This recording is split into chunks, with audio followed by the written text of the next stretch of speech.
before I make this video, I just want to clarify one thing. I'm a massive fan of Tony Ferguson. I mean, I love his style, his personality outside of the octagon, the way he carries himself. Just in terms of like, just literally everything about him. I'm a massive fan of his fights. Like, even in fights when he's supposed to dominate, it turns into a slugfest, which is very entertaining to watch. I think he's one of the most entertaining fighters in the UFC when he was in his peak. His 12-fight win streak, when he's destroying everyone, it was all frills and spills. Even though he ended up winning within that 12-fight win streak, the fights were back and forth, and they're very entertaining. And in terms of like who I like more as a fighter, I actually like Tony Ferguson more than Khabib. I mean, I feel like I can relate to his character more. I just like his crazy eccentric character, the way he carries himself, just everything about him is just, I find it fun. With that being said, I'm an objective MMA fan, and the truth just has to be said. And I just feel like, I think it's clear to see that, in my opinion, I think it's quite obvious that I think at this point it's quite obvious that Khabib Nurmagomedov would have probably beaten Tony Ferguson. Now, the reason why I say that is, a lot of people used to say, the reason why they gave Tony Ferguson a chance against Khabib Nurmagomedov was because of the, let's be real, he was on a bit of a streak. I mean, he was on a 12-fight win streak. He was beating everyone. I mean, he beat the Barbosas, the RDAs. He beat Kevin Lee, who is a good fighter. I'm going to make a video about him, talking about his resume. I think it's quite underrated because he's seen as more of a meme now than an actual legitimate threat, and I just think that's wrong. I think he's a young veteran and he's going to come up soon. On top of that, I mean, his resume is incredible. I mean, look at everyone that he's beaten. But the fact remains, even though his resume is incredible, the fact remains that he's a fighter that, even whoever he fights, he's always going to get clipped and hurt. I mean, it's almost inevitable. It's just part of his makeup, because he doesn't have the best defense. I mean, he's always going to get clipped and hurt, even against fighters he's supposed to be. Like, Lando Venata was seen as a late replacement fighter that Tony Ferguson was going to easily dominate, but even Lando Venata had Tony Ferguson hurt. Anthony Pettis had Tony Ferguson hurt. If you compare that to Justin Gaethje, obviously it's after the 12-fight win streak, but still, Justin Gaethje absolutely beat the crap out of him.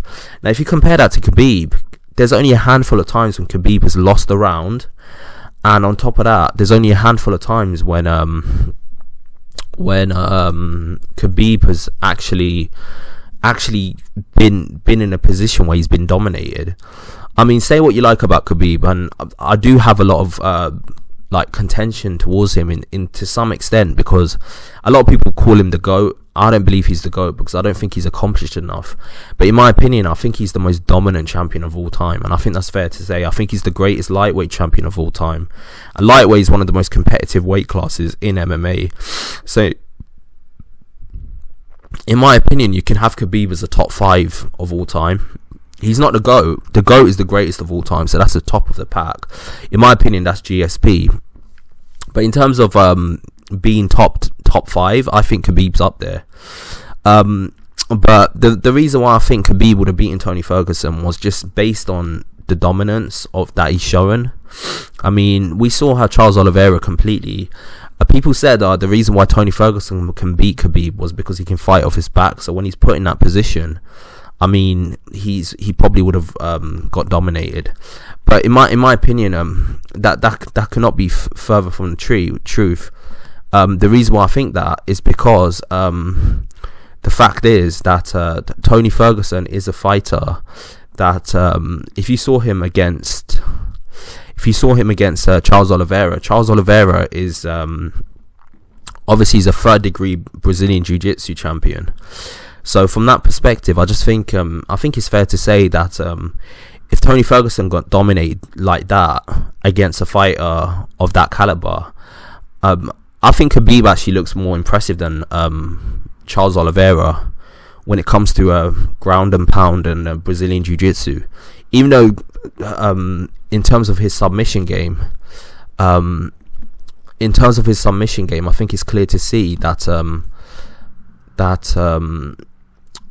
Charles Oliveira is very, very impressive.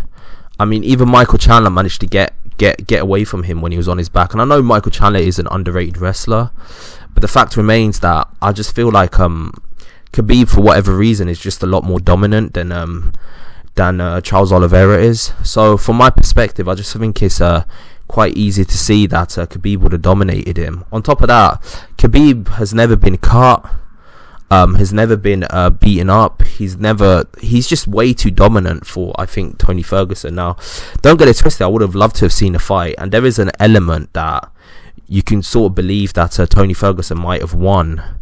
But I think that element is slowly, I think it's fair to say that it's slowly been blown out the water now. And I know we're judging Tony Ferguson from the perspective that we've seen him in now. Like, he's not looked the same since he's been in that position. But I think it's fair to say that I just think Khabib is just way too dominant. I mean, just look at the Justin Gaethje fight. Justin Gaethje completely beat the crap out of Tony Ferguson. Just look at what Khabib done to him. Khabib completely dominated him and made it look easy to some extent. And this is a Khabib that was at his absolute worst.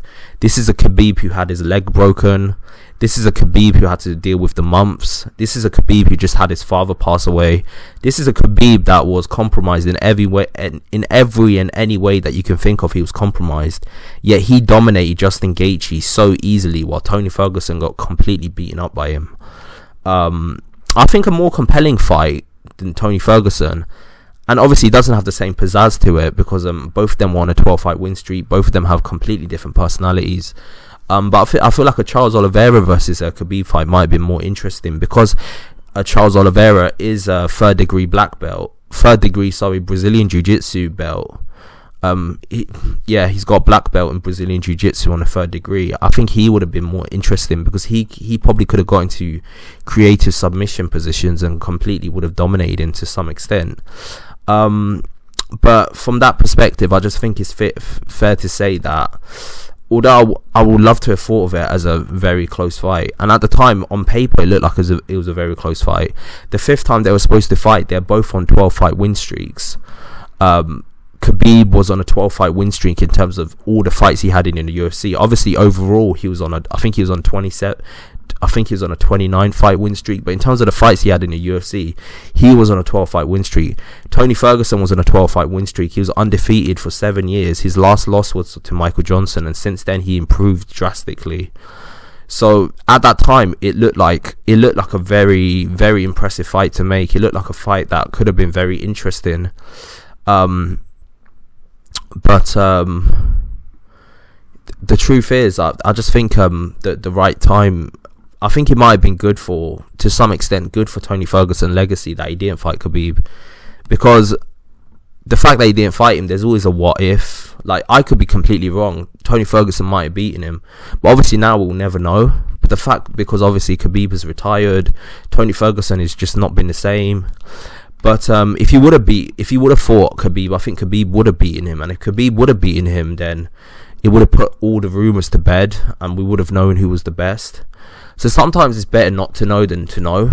Obviously, I would have loved to have seen the fight. I think all the MMA fans would have loved to have seen the fight. But to some extent, I think it's fair to say that despite what we believe in terms of who we thought would have won that particular fight, it was just the right time. It just wasn't meant to be, and obviously they tried to make it 5 times and it never happened. But the fact remains that just based on the evidence of their common opponents, in terms of their style when they fight, like, let's be real, Khabib, you rarely ever see him hurt, you rarely ever see him cut. He's never been in a 10-8 round he's never been beaten, and he's only lost 1 or 2 rounds, if that, and even they are arguable. While Tony Ferguson, even in fights where he's supposed to win, he's getting cut, he's getting hurt, he's getting dropped, he's getting rocked. I mean, just based on that evidence alone, I think it's fair to say that I think Khabib would have won. In terms of common opponents, I mean, we both saw the difference in their performances against Justin Gaethje.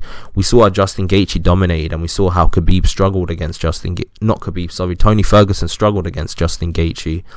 So just based on all of that, I think it's fair to say that I think Khabib probably would have beaten Tony Ferguson. Now, don't get it twisted. I would have loved to see Tony Ferguson have won, and the fact that they never fought when they was at their peak, when they're both on a 12-fight win streak and all of that. There's always a room for doubt. There's always a room for you to think like, oh, you know what? I think Tony Ferguson would have won. And let's be real, he probably had the best chance of beating him when he was in his peak. I mean, that Tony Ferguson was no joke, man. I remember seeing a meme of all the fighters that fought him, and they were all bloodied up and completely destroyed and broken. And these are world-class athletes. I mean, this is what Tony Ferguson does to these fighters. So I think he would have gave Khabib a hell of a fight. Don't get it twisted, but I just think, just based on the evidence and just based on their common opponents and based on all of that, I think Khabib would have won. I just think Khabib would have won, and that's me being objective. I could easily be biased and think Tony Ferguson would have won because I actually like Tony Ferguson more than Khabib. But just me being 100% objective and just seeing it for what it is, I think Khabib Nurmagomedov would have won, and then at that point, I think it's easy to validate him as the greatest lightweight ever. But yeah, that's just my opinion. Tell me your opinion. Do you believe what I said? Do you think what I'm saying is true, or do you think I'm being a little bit biased against Tony Ferguson? Maybe you're a Tony Ferguson fan and you think he would have won. Tell me below, and like and subscribe to the channel. I've got a lot more content coming your way. Peace out.